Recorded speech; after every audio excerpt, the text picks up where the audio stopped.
it off right now. I was going to wait a couple minutes for any stragglers to roll in, but this seems good enough. Hopefully you can kind of see the screen from here. There are going to be a fair amount of visuals.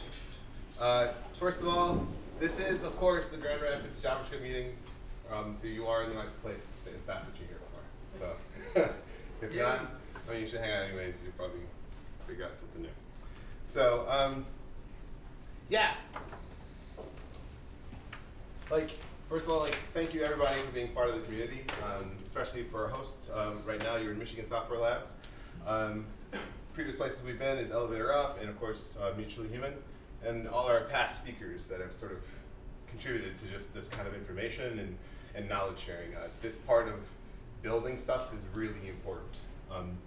So thank you, everybody, and cheers. I am Kendell Joseph. This is a regular. Usually I don't actually do the speaking, but the first one of the year I typically kick off just to sort of set the new tone for the year. I'm a CEO and intelligent systems engineer for a company called Mallowfields. Basically what I do is make digital brains, maybe, is what it's sort of become at this point. So here today what I'm going to kind of talk about is sort of like how to distill all of that into like a concrete narrative that anyone can do. The concept here largely is pragmatism. It's kind of like if we're in an era that we've just discovered rocket science, what we're working on now is like what can we actually do now that we can throw things really far? It's like a big question. So what are some practical ways we can actually do those things?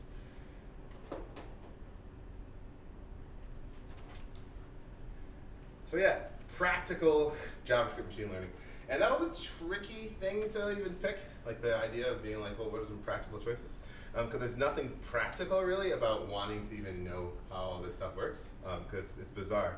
So over the course of many years now, I've sort of been doing this to books that have to do about thinking and physics, and just sort of, if I just quickly, if you're a reader like this is sort of what ends up when you're doing a bunch of research that get just utterly destroyed. I don't even know why I keep it, but it's got a lot of good reference and notes and things in it. I've also been just basically compounding all the different articles and things that have to do with machine learning and neuroscience that sort of make sense.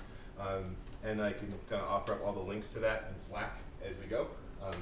And if you need to know any details about anything I touch on, I am, again, sort of summarizing like almost a decade's worth of information. But what's really important is that the visuals and the things that that have come out of it, they're very real. It's actually, in a sense, you can think of how a computer would see. Thus, it's sort of practical. So, what we're really going to be focusing on is sort of like, well, how do we talk about this? What's like a good way of talking is kind of what we're kind of after today about this type of a thing. And then, of course, just like how do we actually apply this? What are some practical ways of applying this, and like some common tools that we can use, and things that we can share to actually build things with this. So, practical questions. So this is a generally tricky thing, but I've sort of condensed it down to a couple different areas: islands, intersections, and innovations. So we're going to kind of touch on what each of those things mean. What does an island in this context mean? What do intersections mean? What do innovations actually mean? So, islands. This cracks me up because the first time I saw like this type of a graphic trying to explain how things work, I was really sort of confused. I was like, how is this sort of a picture of reality at all? But it is, in a sense. You can think of this as sort of like the plane of all possible things. This is what it looks like. In a sense, it's a plane of possibilities. If you ever play with probabilities and things like that, there is sort of a way to quantize everything. And this is what everything sort of looks like as it moves through time. In our case, what we're looking at is sort of a zoomed in snapshot of all the machine learning possibilities that there possibly are. So what is an island in this context? So let's sort of freeze frame this as this plane of all possible things moves through time. Let's say like right now is like 2019, right? So this is like, let's say this is through all time. So although you see it moving, that is actually sort of like really fast-forwarded version of all the possibilities as they shift through time. So an island, when we're talking about it, is sort of one of these bumps. Any kind of any one of these sort of like peaks that are anything above that sort of zero line is considered an island. Anything beneath that is considered a valley. There are lots of ways of talking about that, but that is the essential idea.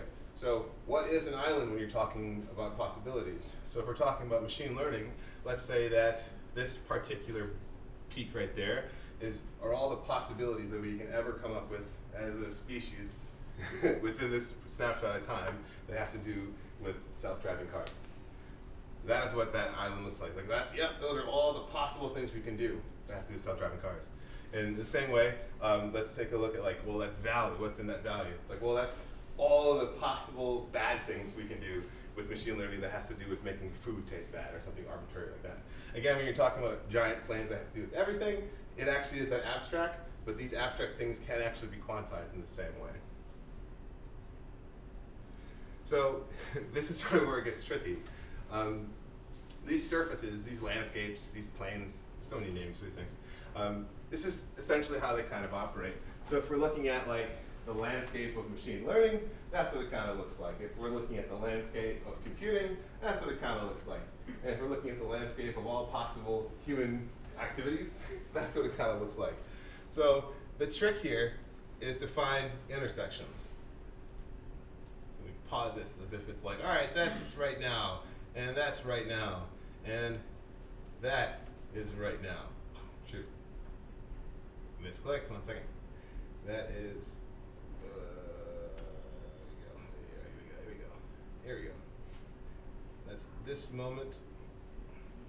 Hopefully we can get this. Here we go. That's right now.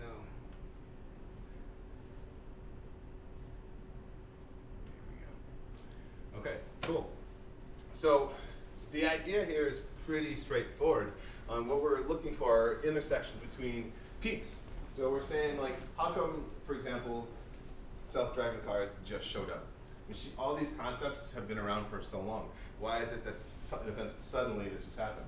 Well, it's just suddenly happened because machine learning itself, like the actual algorithms to make that happen, we just sort of discovered this peak here. We've been wandering the landscape of possibilities for a long time. We discovered that, oh, there is a very big and I would say useful chunk of things that we can do about machine learning in that context.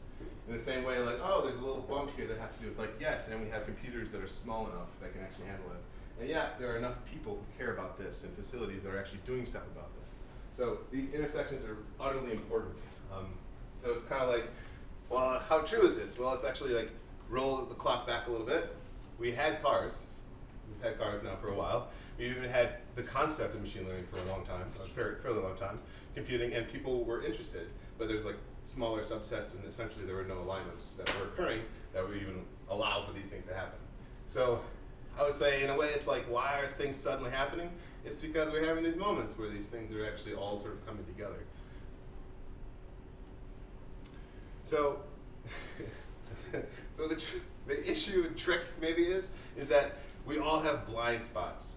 In a sense, given that the landscape is constantly changing, and we're all born at different times and have completely different life experiences, we end up with these sort of segments of this landscape that we simply can't see. We can sort of guess kind of what's there, like we can kind of guess that maybe there's like a peak there. We can guess maybe there's a peak or valley there, but we have no idea. So we're kind of in this spot where it's like, well, how do we actually navigate the whole terrain when we don't have a complete picture? So within the landscape, and this sort of goes for, I think, every vocation, this is actually the same. But the obvious has a premium cost. If you think of the landscape in the form of like best places to buy real estate, the obvious place would be like, even though that's a blind spot, maybe you don't know, right? I feel like somewhere in there, because it's a hill going up and a hill kind of going down, that probably that's a good place to buy real estate. Everyone kind of knows that. Everyone can see that, so thus there's a premium, thus the real estate is more expensive. In the same way, waiting in a valley is also kind of a risky thing to do. To be like, well, I'll just like wait until this valley turns into a peak. I can just do that. You can, but not all valleys turn into peaks. Remember, the landscape is just constantly changing, almost at random. So it's actually not even a good bet to be like, well, I know these things change, so I can probably just wait for it to happen, everything will work out for me. Maybe. And guessing is also randomly effective.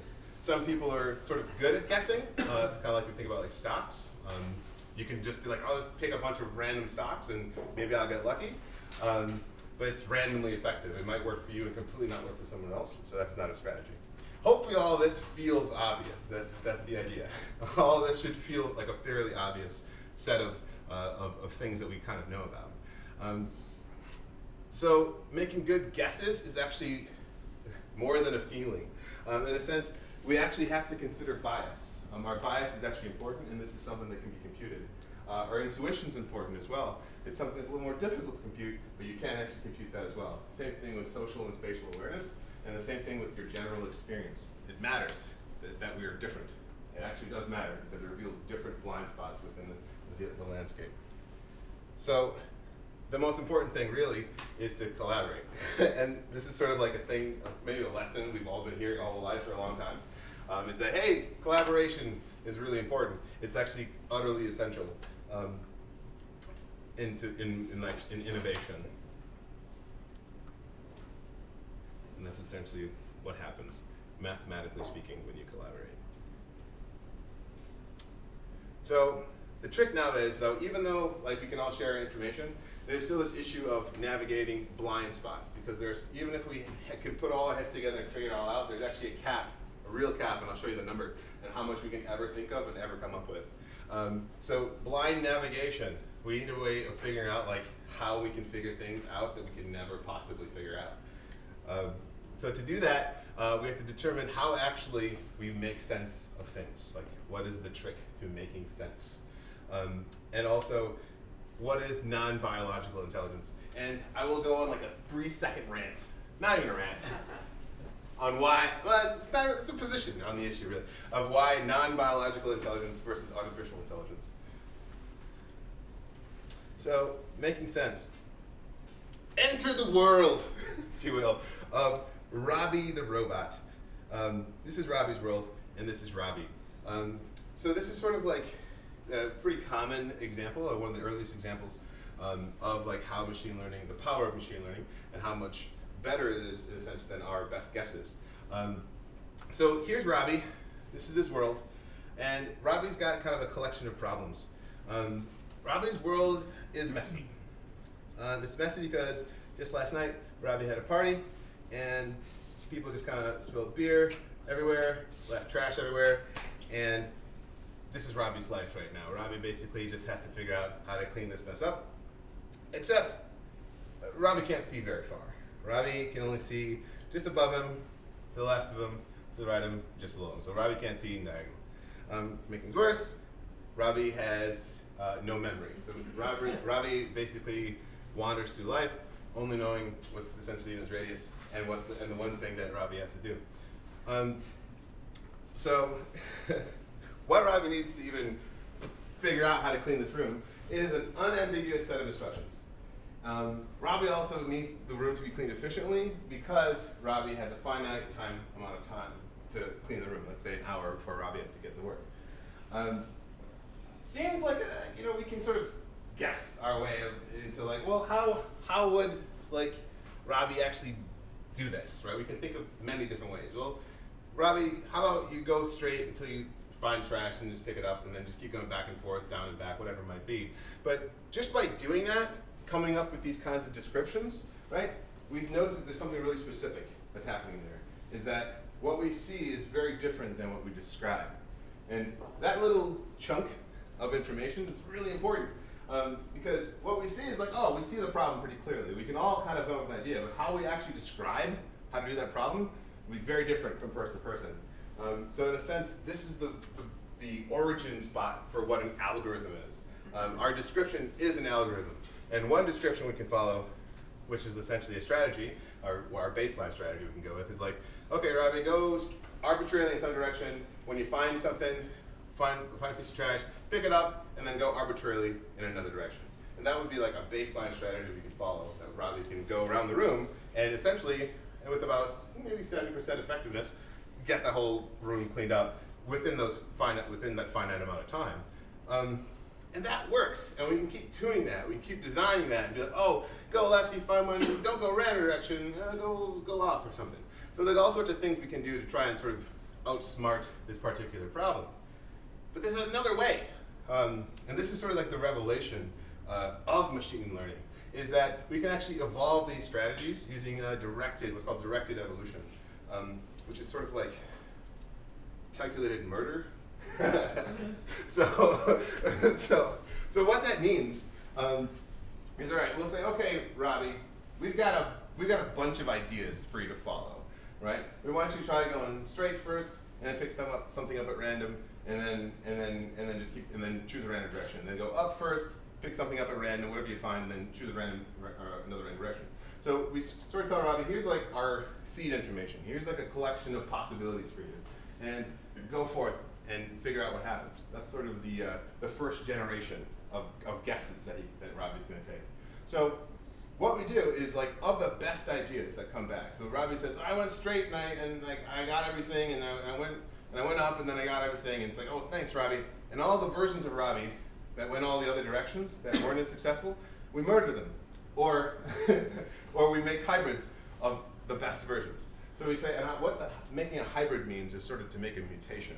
To say, like, hey, we noticed that the one when you go right first is the one we have the best results. And the one you went down is the one you had like the second best results.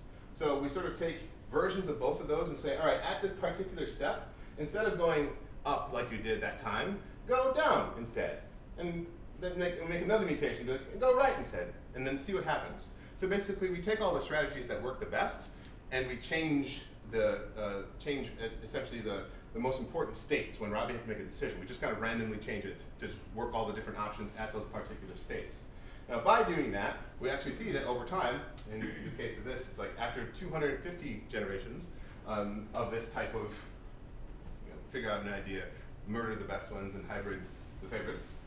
Evolution, so brutal. What we get out of that is that after about 250 generations, Robbie is doing as good as the best ideas that we come up with. And after 1,000 generations, Robbie was doing stuff that no one could come up with. Really bizarre choices, but they were really, really useful. So what we see from that is sort of like this directed evolution. We see that, okay, well, what do we get from that?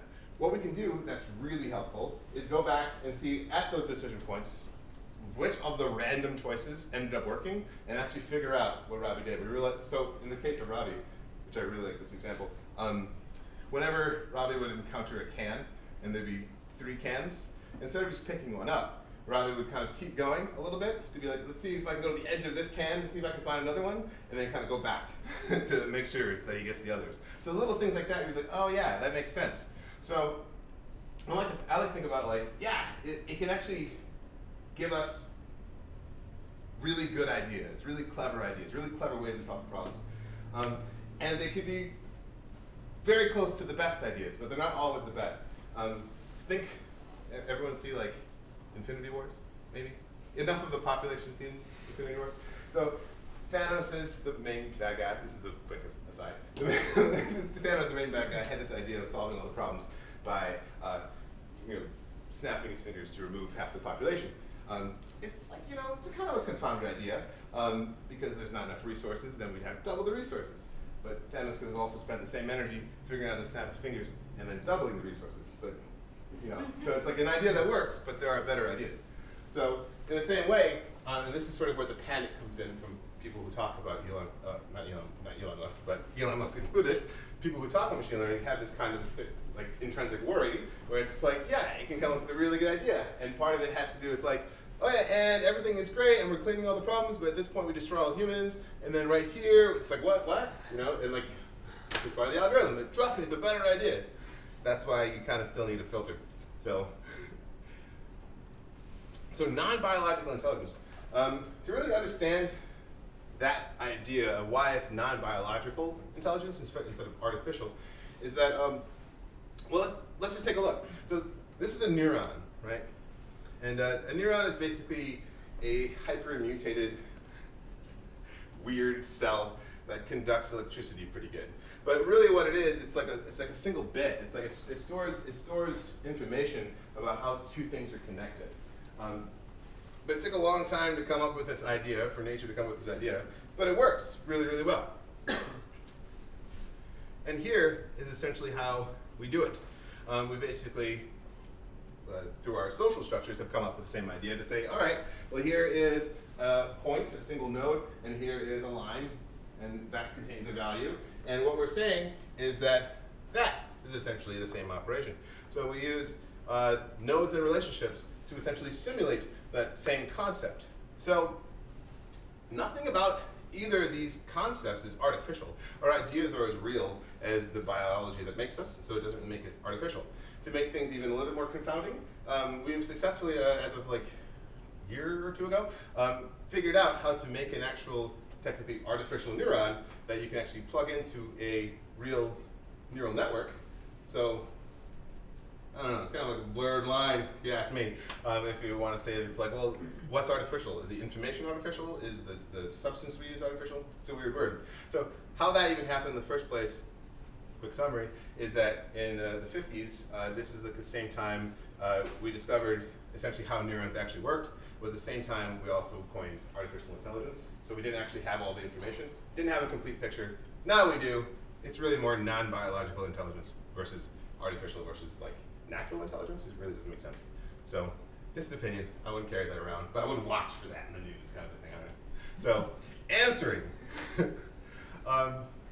So this is how we actually do this with JavaScript. So that's like kind of our lessons on pragmatism and finding practical answers. JavaScript has a really pretty robust machine learning ecosystem at this point. There are lots of arguments for speed to say that it's simply not as fast as certain Python processors and things like that. However, with JavaScript and Node in particular, you can actually run C scripts. So there are some really high-performing C script machine learning libraries that you can actually run through JavaScript. So, you know, like a lot of the arguments, just weigh it out and decide how you want to play that.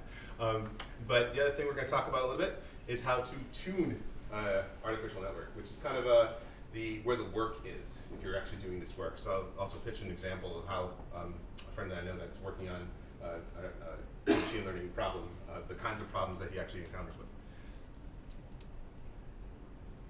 So TensorFlow, you've probably heard about this by now in some form or another.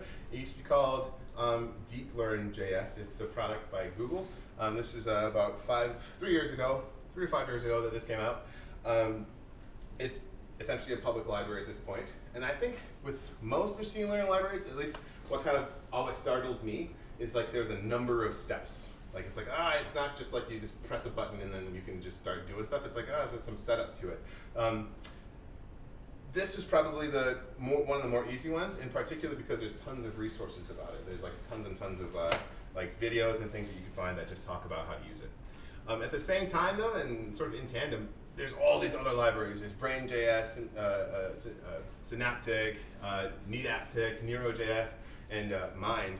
And they all have really great models and really great tools and wonderful documentation. So there's lots of options when it comes to actually like how you do this, either in browser or not in browser.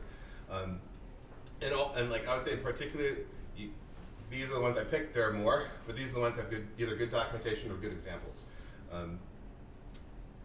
So this is probably my favorite graphic. It's from Synaptic, and I'm gonna call attention to this detail here. So yeah, this is the idea, right? The robots at the end and kind of chokes everybody out. But this is literally what humans have been doing all the way through. It's what every animal does. This is how evolution works. Every single new version turns around and chokes out the one before it. So we like to pretend that we're just about to do it to ourselves, but we've been doing this the whole time. So it's cool, right? It's cool. So this right here is machine learning. This is all you need to know. You'll see a bajillion graphics like this everywhere all the time if you ever look it up. I'll drop some videos in Slack that I think are really good at explaining sort of exactly how this works, much better than I can summarize in a couple minutes. But I'm going to focus mostly on how to tune this. So if you actually find yourself doing machine learning, this is the area that you'll be like looking at and fixing the stuff. This is the part of the engine, the thing that you're building, that you'll actually be like, oh, making all these adjustments. So what it looks like is basically you have your input. So it's like you're saying, okay, I have a dog, and I want to be able to identify dogs, right? So the first thing you'll need is basically training data. You need a bunch of pictures of dogs, maybe like attributes of dogs, something that has to do with dogs. So you'll need a couple of those, a bunch of those, a pile of those. And once you have your pile of the thing that you're trying to figure out, because you have to start from somewhere, that's the first thing you'll be adjusting. So figuring out even what pile of stuff you need is also the challenge too. So if I can pull from a real world example, I have a friend who's working on machine learning using cameras, which is a really common example. But in particular, their training data is what's really difficult. Their cameras are really specially placed in certain areas where the lighting is different and things than the data they're actually training. So because of that, they can't actually identify the objects within the scene. Their data is essentially wrong. So, but the problem is they're trying to find something that rarely shows up. So it's like, well, how do you find, you need the thing to show up enough times so you can train the data, but you don't have enough pictures of the thing you need.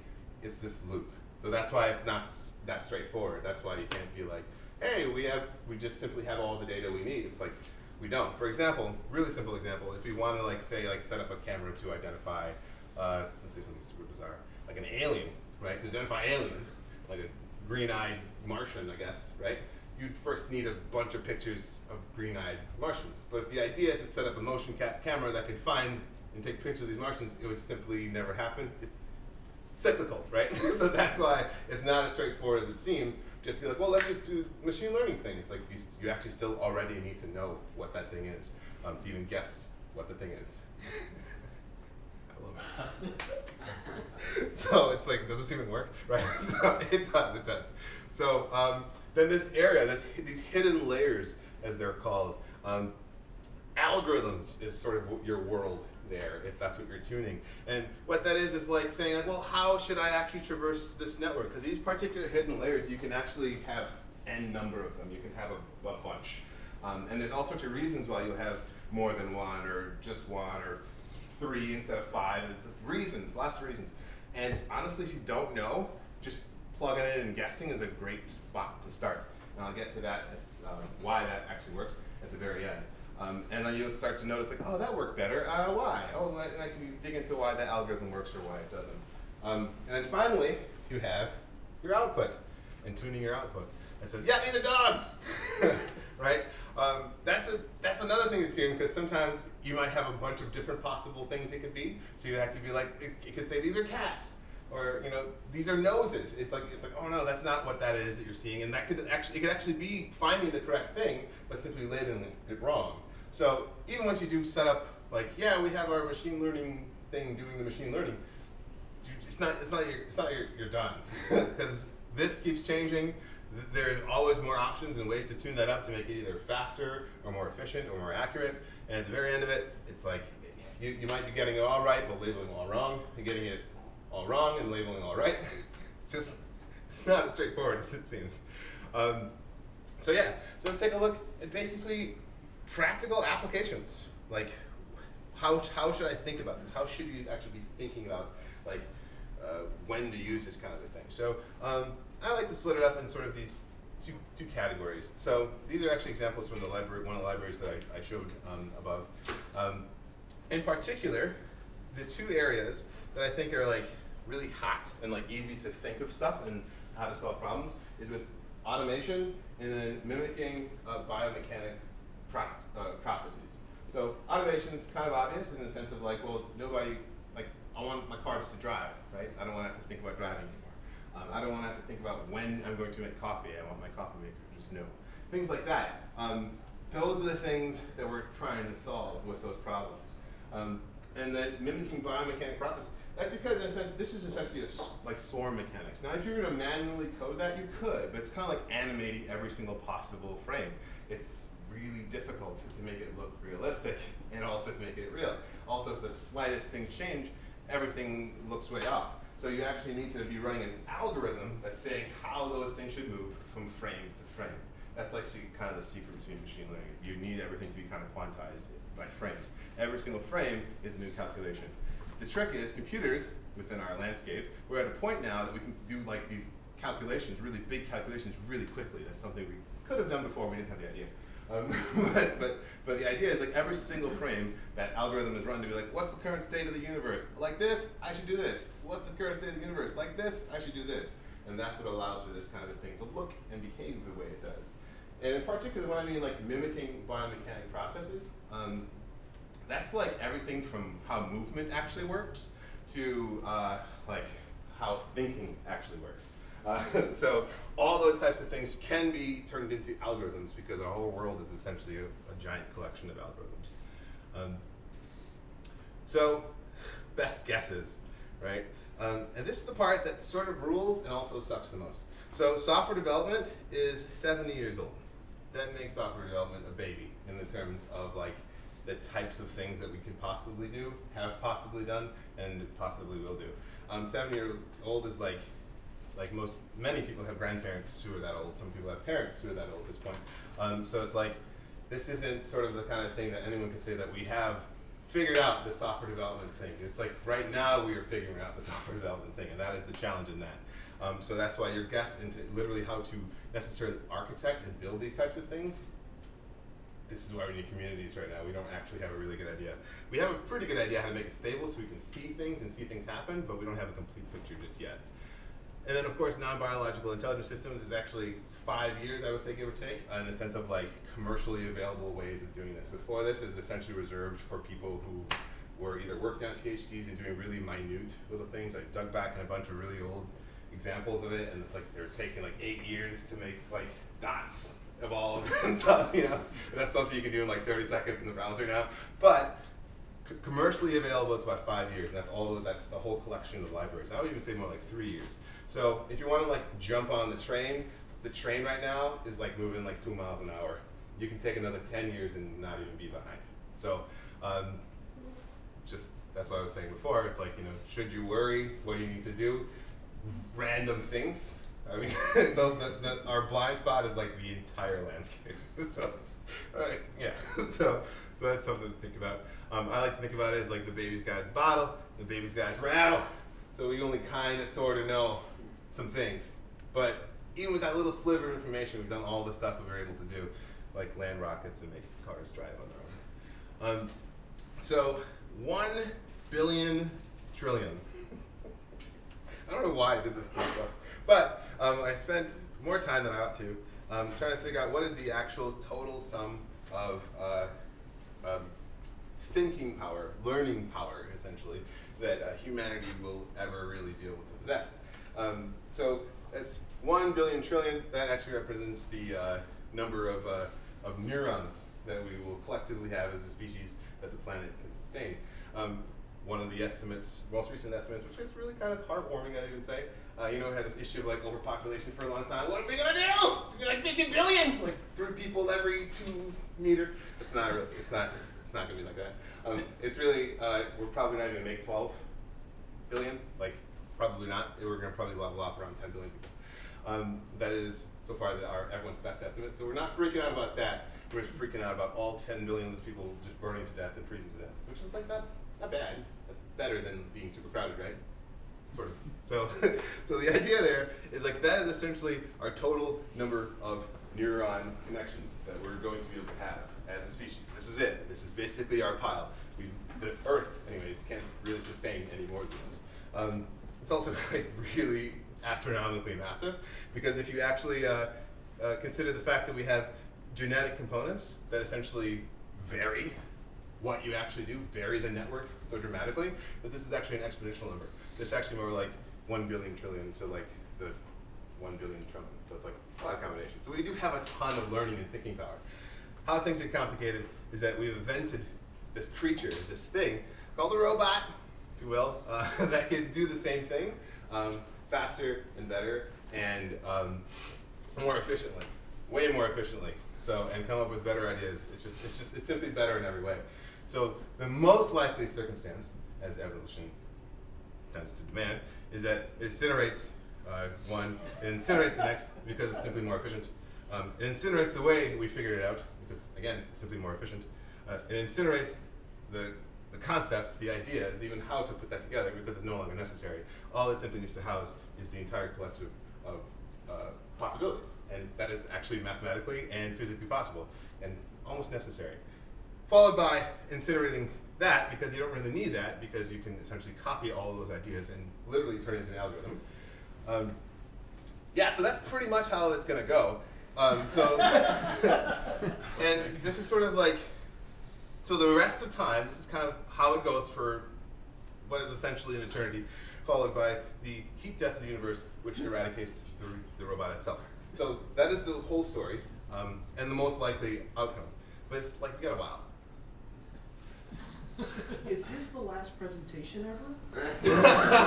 No, we have like 1 billion trillion possibilities. That's like probably not, right? So yeah, I kind of like this quote. It's from Carl Sagan. It says, "We judge our progress by the courage of our questions and the depth of our answers." And that's really interesting, because in this sort of giant puddle of possibilities, that is actually the only real interesting metric that we can use to figure things out. One of the only ones. So with that, thank you all very much. Once again, for sort of keeping us all together. Thank you, Michigan Software Labs, for hosting us this year. Thank you, JavaScripters. Y'all are an amazing group of people. Thank you for supporting this. I'm obviously just sort of a nutcase for JavaScript. I really like it.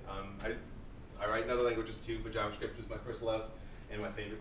I'm working on loving C# and other things, because my very good friend loves C#, so I must abide and make him have a conversation piece. Yeah, like really appreciate everybody for like just taking part in this experience. As we have seen, it is a finite experience. It's a massively finite experience, but you know, I appreciate that everyone is sort of willing to sort of take the risks and sort of make the gambles and sort of wander in the blind landscape together. So I'm in Slack. I'm always in Slack. Message me, message the community, and again, you guys make this all reasonable. So thank you.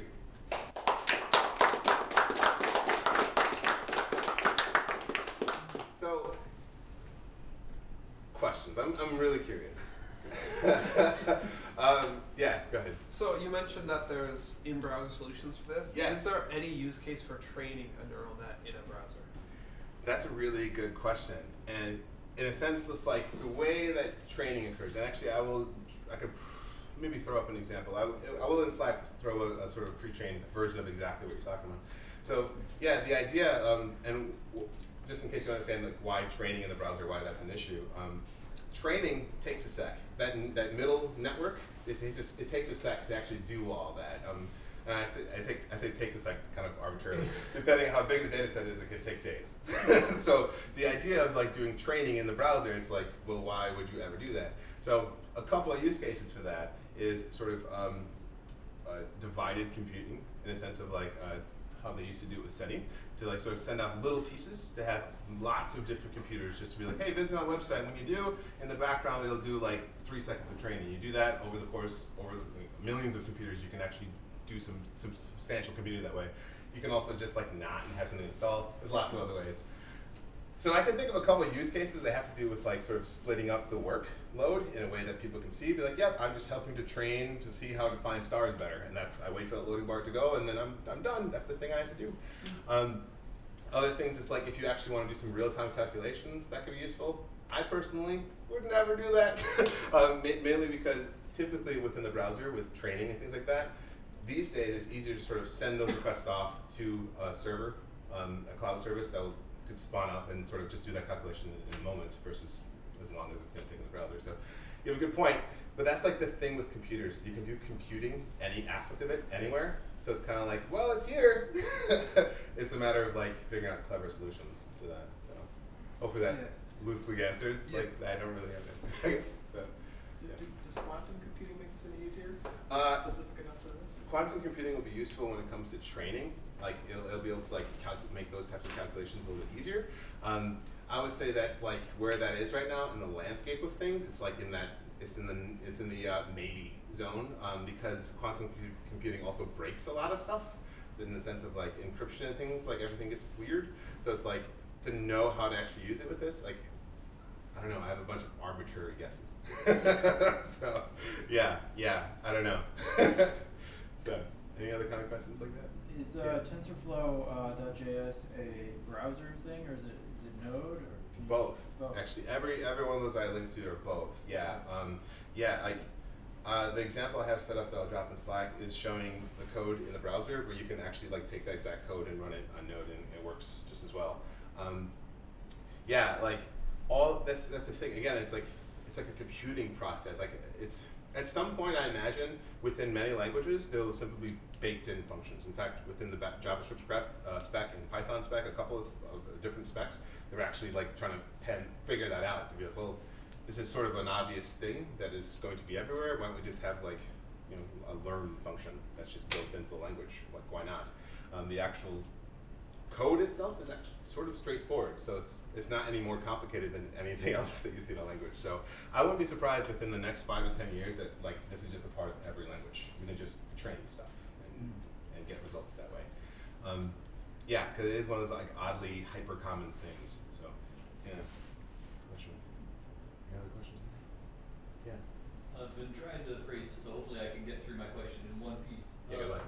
So when I've had some limited experience with a training a model, like you do run into a point where like you don't see like your model getting any better. Like it seems to have plateaued. Yes. Your model's returning a similar result. You're only getting through the maze and you're crashing into the wall every time or something. Yes. But then I don't know if I should just let my model train longer and just see if it figures it out, or if I should try and change one of the pieces you highlighted, right? Maybe I should change the input data, add more neurons in the center, add more layers, or like focus on a different output. So like, do you have any guidelines to try and separate when you should just let it do its thing longer and then say, well, it might figure itself out, and like when would be a good cutoff point? Say I need to change my model. Yes.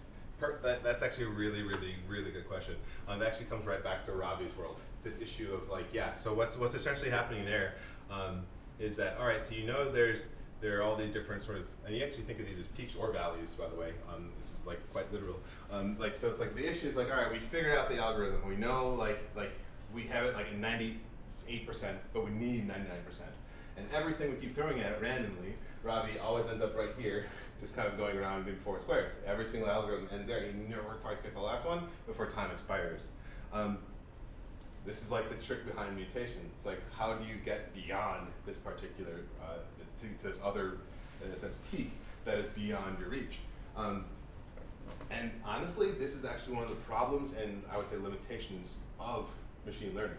In a sense, Robbie is really, really good at evolution. Now, evolution favors this type of shape. Evolution kind of like, if we have mountain here, right, and like of all the obvious things, right, there's potentially a mountain way over here that's like, there's no value in traversing this whole direction in order to get to this other peak.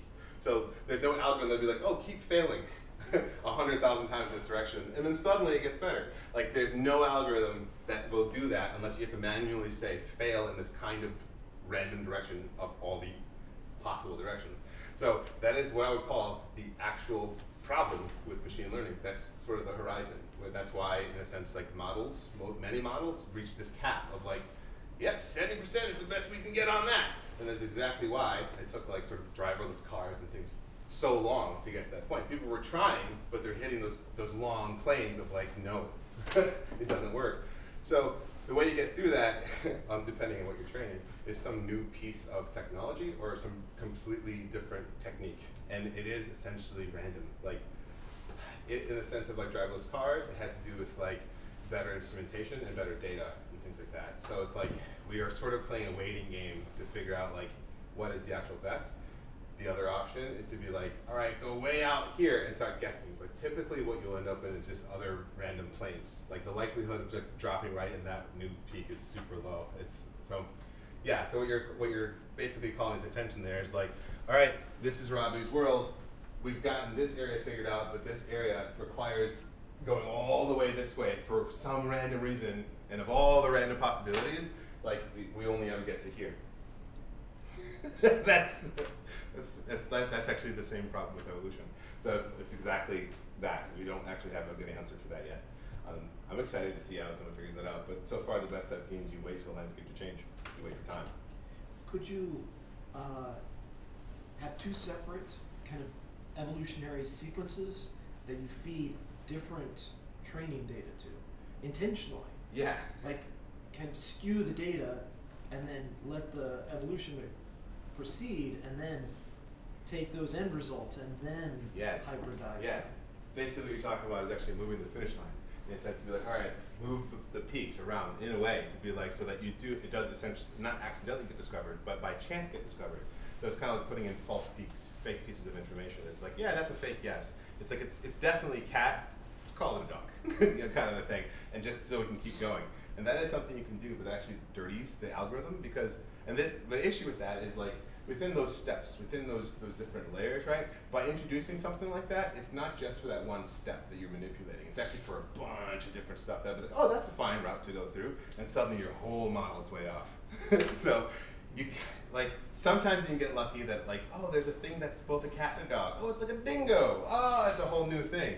But it's a whole new thing. You're no longer looking for dogs. You're now looking for dogs and dingoes. So that's like your algorithm is like, no, I have to pay attention because sometimes it could be a dingo. Because of that, you lose processing power, like so many painful compromises. So it's been five years. So it's like that's one of like that is literally one of the questions that I don't know, you know, do we just want to look for everything or some things? This is one of the challenges that Google is like got all the people typing about. So I mean, they'll be typing endlessly to figure that out the rest of their lives. Yeah, hopefully that the adequate amount of despair. Yeah. Do you think that more innovation is coming out of academia or the enterprise kind of, you know, commercialization? Like that's interesting. Like from what I've seen, it's nigh equal. It's really similar because like a lot of academic people use the same exact tools. So it's like the era of having to like brew up your own version of the thing to make the calculation is not really a thing anymore. And because it's so hyper specific, you see like machine learning applications to figure out like things to do with genetics themselves and things. And it's like, yes, we've made like the most recent ones to actually figure out how to take just most recent of a whole bunch of recent ones, but how to take a picture of a quantum mechanic that has to do with atoms better to sort of enhance that picture using machine learning. Now they use Python and TensorFlow to do it. so it's like, so what I'm seeing is like the landscape is so freaking big that like everyone is just like, it's just like a new tool, it's a new hammer. It looks kind of like a reset. I don't really know, but from what I'm seeing, it just looks like there's so much blindness that like no one's ahead of anyone else. Now, people who are figuring out how to make money with it, yeah, like they're more on the commercial side, I would say, for the most part. But like, yeah, it's kind of equal, and because of that, we're in a kind of cool spot where we can have conversations across the board, and that is what I find really interesting, because every person who trains a model, what you get out of that is a whole new algorithm, a whole new way of doing that. It's actually, I would call it one of the new problems too. For example, Tesla's self-driving algorithms are completely different than like GM's algorithms. Now, that sounds like it's fine, it sounds like it's good, but it's actually quite terrible, and for a specific reason, right? For example, Tesla's algorithms can account for absolutely everything, let's say, right? Except for bouncing red balls going across the road, right? It's a blind spot. And GMs can do, we can do absolutely everything, including that bouncing red ball, but we can't do kites. So if a kid's running with a kite, they get plowed. So what we end up seeing, gosh, I'm really dark today, sorry. So what we're going to end up seeing with this kind of a thing is like, you know, some people are like, yeah, ours is working, you know, everything's fine. Oh, theirs isn't working. No, ours is working, everything's fine. And the truth is we can't actually verify it because those inner layers are not human readable. They're just chaos. It's like that's what the machine needs to do to get through it. And at some point I can go through what that is, but it really is just kind of chaos to get the other end of it. It's not human readable. So what we're gonna need, and this is why it's like it's nice that it's young right now because we haven't made these mortal mistakes. But what we're going to need is actually some democratization of the data itself that we're training. We have to. We simply have to. Tesla, everyone who's doing self-driving needs to be feeding from the same data set. Now, how you tune your algorithm is one thing too, but maybe there's specific ways to do that. It's maybe one of those things we actually need regulation. Like we need to say, like, this is how you do a self-driving car algorithm. We at some point are going to have to decide how that works, and that's where the trouble is. Are there specifically machine learning libraries or tools that, in a sense, like hold consistently representation must be human consumable? Yes. Like, are there Yes. machine learning libraries that you know of that kind of that's the built-in process, so you don't go into the I don't know how it works Yeah. mysticism. Yeah. It's instead Yes. this may be a bunch of binary machine code Yeah. level. We're talking like the Robbie's world. Pick Yes. button. Move forward. It still can be made sense of Yes. Okay. because it has a human Yes. representation. There is a way to make. You're not gonna like this. There is a way to make neural networks make sense. There is a way. So this in particular, right? Neurons don't make any damn sense, right? Neurons break all the rules. Neurons, like, it's not just like two connections. Neurons have like 100, 8, 12, random in some forms, right? So it's hard to tell like which way is the arrow pointing. You can, using like chemicals and actually watching the way the electricity flows, to actually figure out what a neuron is doing. However, with our human networks, the ones that we've designed, we have things like a node. Now, a node, right, a single point, right, we can actually label these. Within machine learning, we don't really, because all that really happens is like we say, all right, this represents a pixel value of red, right? And this right here represents a weight. Like this is the connection, but it has like a number on it. It's a simple number, like a weight. And then this right here just represents the thing it's connected to. Now, when you're just not using machine learning, but you're just laying data out this way, it's called actually building a graph. There's a thing called a graph database. Neo4j, I use it all the time. But you can label all this in extreme detail. You can say like, all right, this is not just a node or a pixel. This is a person, and the person has all these attributes. This is not just a random arrow with the weight. This is it knows. This is like for designing a social network, for example. This person knows another person, and that is actually how that network is traversed.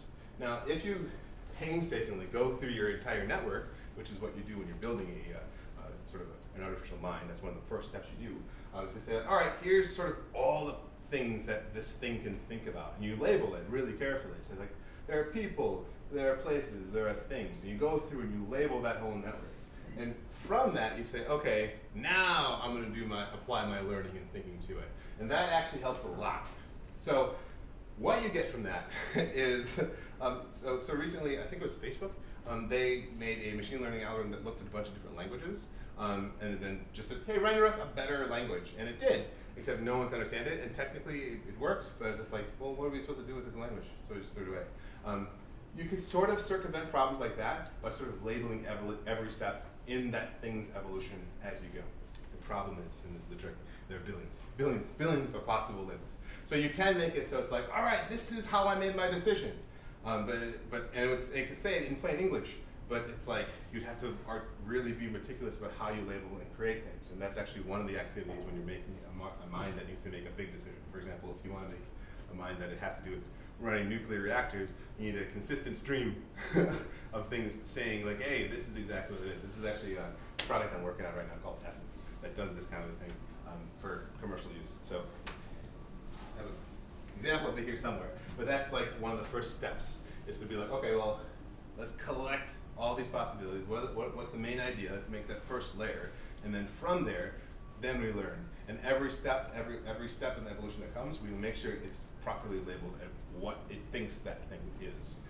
It gives you a better chance of understanding why the machines are killing all the humans.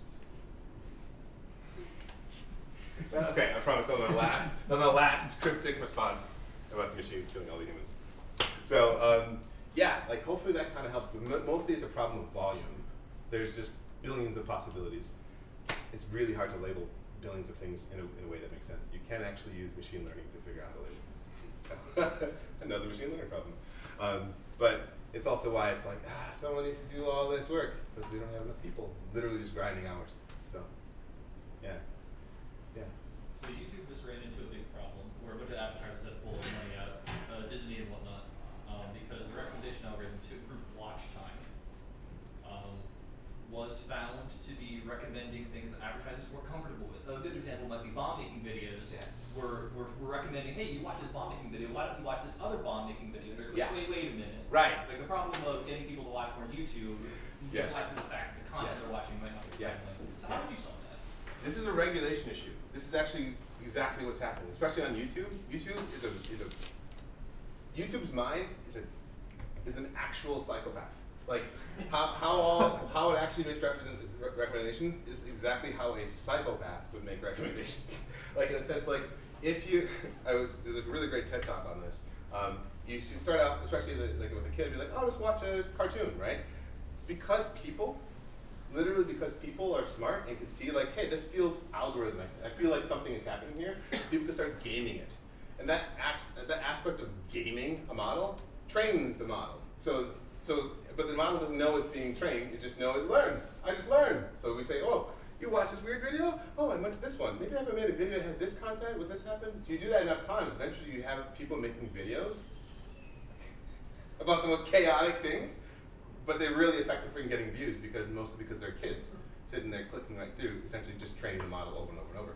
YouTube, they have no idea currently how to solve this problem because what they see on their end are this sort of a collection of numbers, right? They're looking way here at the output, and one of those numbers says profit, right? So for them to fix that, they have to go roll a lot of those things back, and they don't know what's going to happen to that number. So they're sort of willing to just sort of throw us into the fire because of that. 5 years old, this is what regulations are for. This is why like laws and stuff come to be. Typically don't start off by being like, here's our best possible ledger and good ideas. Typically we have to essentially evolve to figure out like, okay, like maybe that is a terrible idea, but we have to collectively be like, no, that really is a terrible idea. And that takes a lot of energy, especially versus a behemoth that has infinite cash. So what would you regulate in that story? Would you attempt to regulate like their progress in the model? Like, are you attempting to regulate the amount of videos that they take in, or the amount of videos they choose to recommend? Like, what are you trying to point out? Regulation, I would say, would mostly have to do with restriction and enforcement. So in the same way how they can like make a model like that, you can make models that can realize that that's happening, and they're trying, right? But it's just not a priority. A regulation would make that a priority. Once it's a priority, it's done. Regulations don't really enforce anything. It's just like, hey, make that a priority. It's done. They have infinite cash. They can solve the problem. It just doesn't make sense. No one's forcing them to. You know, the world is this sort of grim place like that. But that's true. That's the case. But the more people know about how it actually works, the easier it would be for everyone to be like, well, that just makes sense. We should just do that. And they'd be like, yeah, it makes sense. There are many people that want to do that, but they have different priorities. So regulations help. It doesn't have to be like super sad. You just be like, hey, you know, make it so kids don't end up watching really weird videos about nothing. I don't know. So yeah, I don't have any personal recommendations on that. Part of the system that I'm building specifically shows how that evolution is happening, and also those key points when those types of changes occur, and also a way of editing them. So yeah, it's really big. So yeah, any other kinds of questions? Is TensorFlow.js on par with the Python version? No, Python version is actually faster. The actual operation and everything else that's going on in there though is the same. Yeah. You can actually run Python scripts using Node. So if you actually and it's one of the things I do with, especially with machine learning, Python has a whole collection of other libraries. So that's another thing you can do in the sense of like, if you find like a Python script that like you really like that works better, you can actually just run that with Node if you really want. So that's the weird hybrid situation we're in as well with that. So can you use the GPU with TensorFlow.js? you can, yes. That's actually one of the big things it does. Yeah, to do exactly that. So cool. Any last questions? Awesome. Thank you all very much for being a part of this annihilation that's occurring.